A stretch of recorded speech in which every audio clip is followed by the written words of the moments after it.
Mga kabida, isang magandang oras sa lahat. Welcome po sa akin channel. Ito, pag-usapan po natin ito kung sinasabi po ngayon ni Sas Rogando Sasot na procedural lapse po mga kabida doon ho sa pag-effect sa warrant of arrest laban po kay dating Pangulong Rodrigo Roa Duterte. Kahapon po mga kabida Ang sabi po ni Sas, meron po kasi siyang sinite doon na parang article po ng Rome Statute kung saan po ay may mga steps na dapat sundin kapag inaresto na po yung subject like in this case po ito si dating Pangulong Rodrigo Roa Duterte ang problema po daw mga kabida, may isang step doon na hindi ho nasunod so yun yung posible daw na magkaroon po ng dismissal doon ho sa kaso o di kaya i-release po itong si dating Pangulong Rodrigo Duterte doon ho sa from the custody of the International Criminal Court mga kabida. Now, pakinggan muna natin ito hong si Sas doon ho sa kanya hong live vlog po kanina lang po mga kabida tsaka magre-react po tayo. Narito po. Eto bibigyan natin yung facts. Okay, facts muna tayo, facts. Okay, anong ginawa nila? Inaresto nila si Digong. Dinala saan?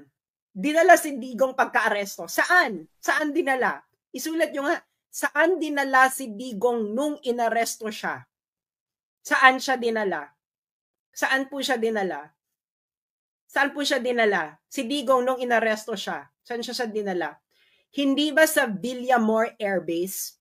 Dinala si Digong nung inaresto siya by virtue of arrest warrant ng ICC. Dinala siya sa Villamor Air Base. Tapos nandun si Torres, binabasa-basahan pa niya ng right si Digong. Tapos si Digong ay isinakay sa aeroplano at inilabas na sa Pilipinas, and the airplane now is going to on route to Rotterdam sa Netherlands. Okay, Rotterdam is just a city next to The Hague. Kaya sa Rotterdam yung dinala kasi I believe ang Rotterdam ang airport sa Rotterdam ang tumatanggap ng chartered flights. Anyway, so yun ang facts. May ICC arrest warrant daw.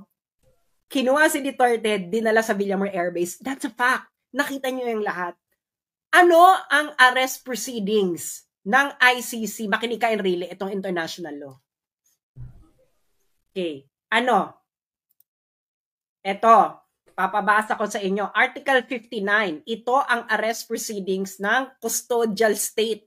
Ito ang batas. Enrile, itong international law. Makinig katanda. Article 59 ng ICC. Meron pong procedure of arresting an accused. Okay, meron. Batas ito na. Let's work under the condition na nasa jurisdiction tayo ng ICC. Kaya wala tayo sa jurisdiction, edi lalong mas mali yung pagkakaresto nila.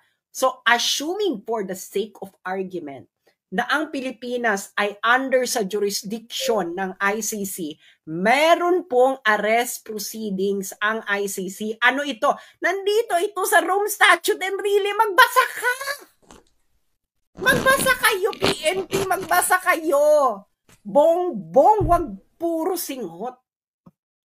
Article 59 ng Rome Statute.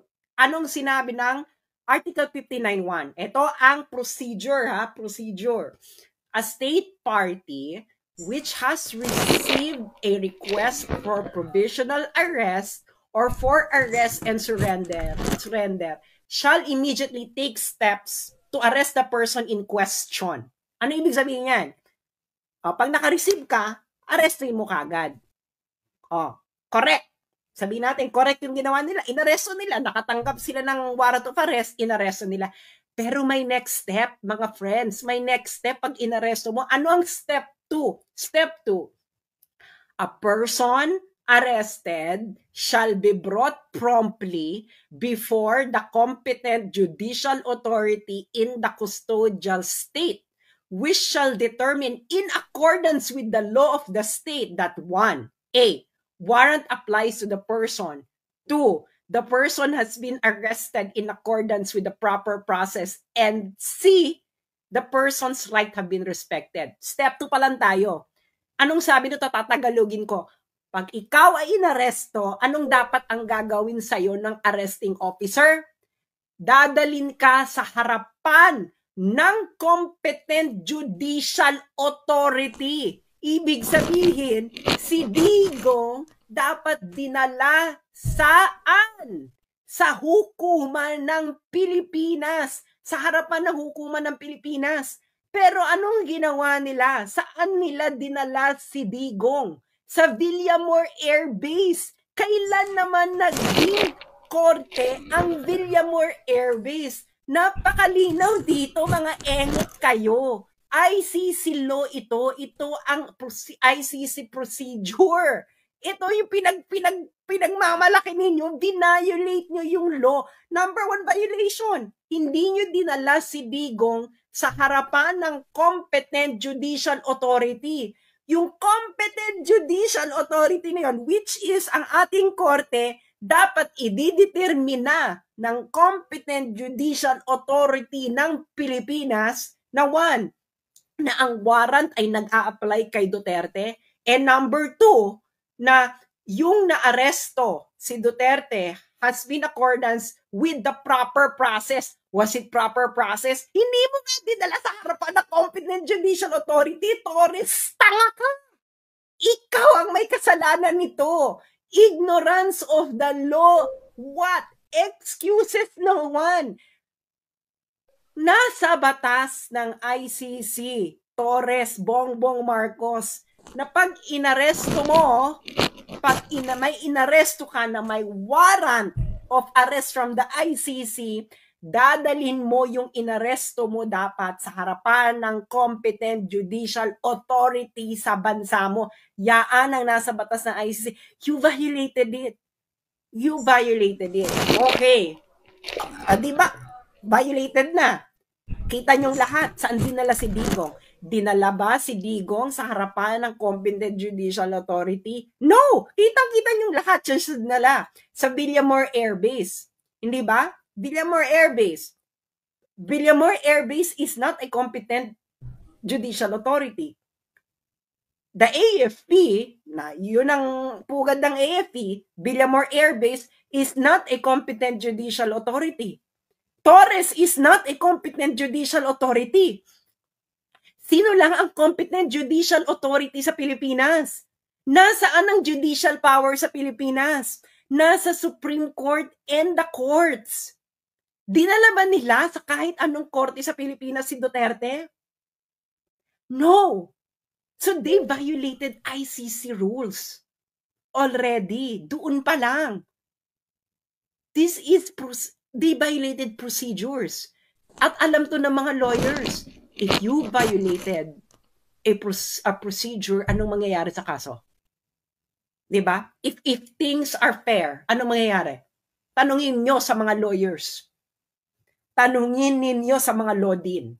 Kung sinabi kong sila na sasabihin nila hindi madidismiss, you are not acting on jurisprudence. Ayan o, in accordance with the law of the state, ibig sabihin in accordance sa law ng Pilipinas, ididetermina na pa ng korte ng Pilipinas dapat na yung warrant ay nag-a-apply kay Duterte. Second, na yung pagkaka-aresto kay Duterte ay dumaan sa proper process. At number 3, na ang rights ng arrested ni Duterte ay dapat respected. Ididetermine na pa yun ng court. Anong ginawa nila, Bongbong? Anong ginawa ng AFP? Anong ginawa ninyo mga polis? Ipinasok nyo si Duterte sa eroplano at inilipad nyo palabas.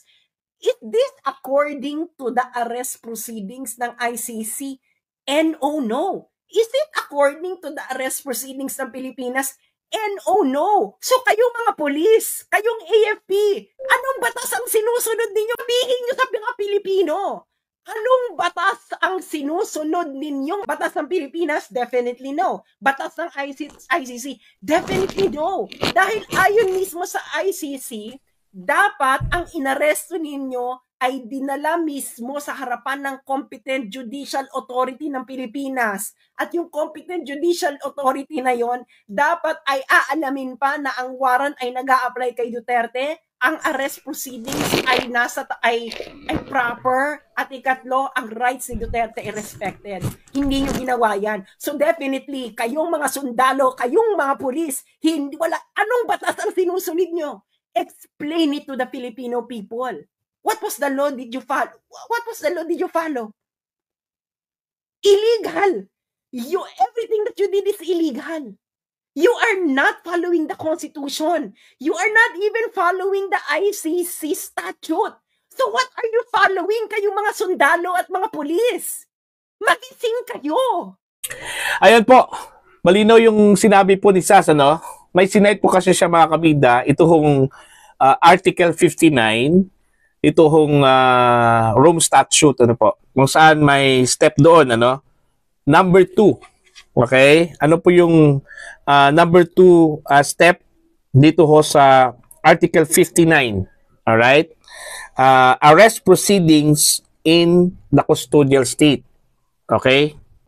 A person arrested shall be brought promptly. Okay? Pag sinabi pong promptly, pagkatapos pong sinerve yung warrant of arrest, dapat dalhin kaagad. Okay? Before the competent judicial authority, you know?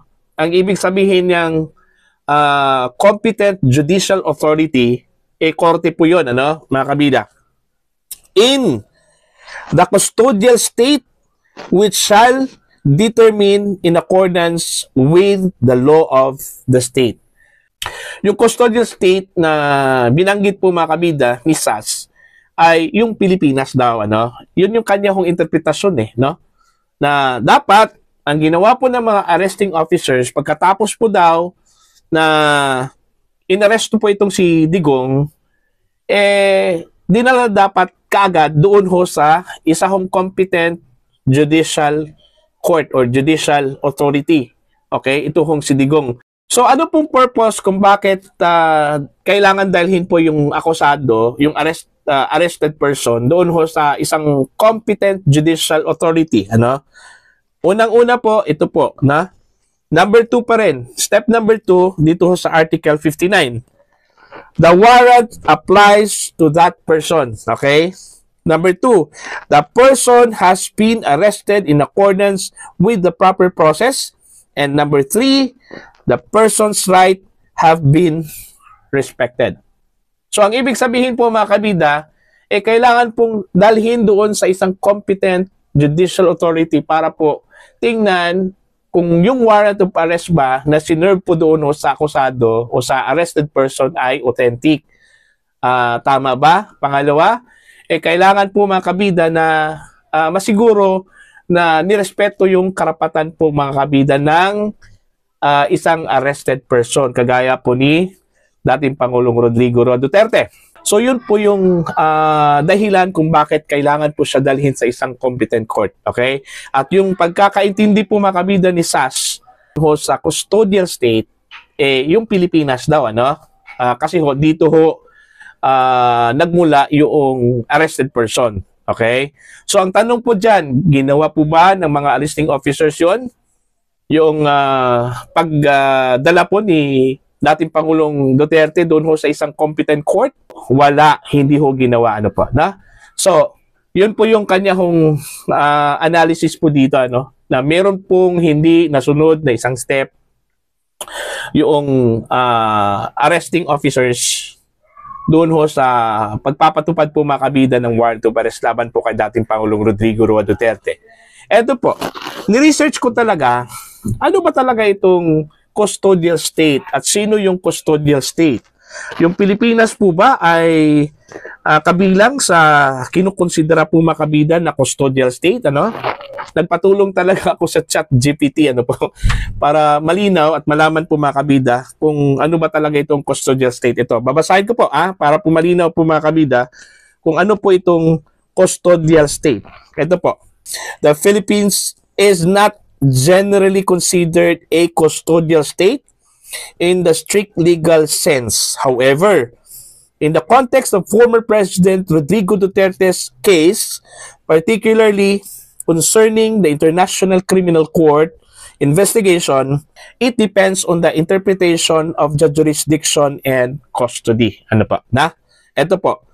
What is a custodial state? Ito po yung definition po niya, no? A custodial state is a country that recognizes and enforces the arrest or detention of individuals for prosecution by an international tribunal, such as the ICC. This usually applies to states that are ICC members or have agreements with the court. Ayun po. Now, Philippines and ICC jurisdiction. Dito na po, kung ituturing po bang isa hong custodial state itong Pilipinas. Ano pa? Ito pa. Withdrawal from the ICC. The Philippines withdrew from the ICC in 2019, which means it no longer considers itself bound by the court's jurisdiction. However, the ICC argues that it retains jurisdiction over crimes committed before the withdrawal took effect. Okay? Number 2, arrest and surrender obligations. Since the Philippines is no longer a member, it is not legally obliged to arrest or surrender Duterte if an ICC warrant is issued. However, if Duterte were to travel to an ICC member country, the state could arrest him under ICC obligations. So dito ho tayo sa conclusion po mga kabida, patungkol ho dito sa tanong kung ang Pilipinas po ba ay makukonsiderang custodial state, sa kapila po ng pag-withdraw po natin mula sa ating pagiging miyembro sa International Criminal Court noong 2019. Ito po, babasahin ko po. The Philippines does not currently function as a custodial state regarding ICC cases, including Duterte's. The country's position is that it does not recognize ICC jurisdiction post-withdrawal, meaning any potential arrest would depend on political decisions rather than legal obligations. Ayan. So meaning, ang Pilipinas ay hindi ho kinukonsidera po ng ICC na custodial state. So, magkaiba po yung interpretasyon po ni SAS at dito ho sa ICC po mga kabida. So, depende na po yan. Kasi pwede itong gamitin na argument po ni dating Pangulong Rodrigo Duterte doon ho sa ICC bago ho mag-umpisa po itong trial na ang ICC po wala na pong jurisdiction at wala na pong karapatan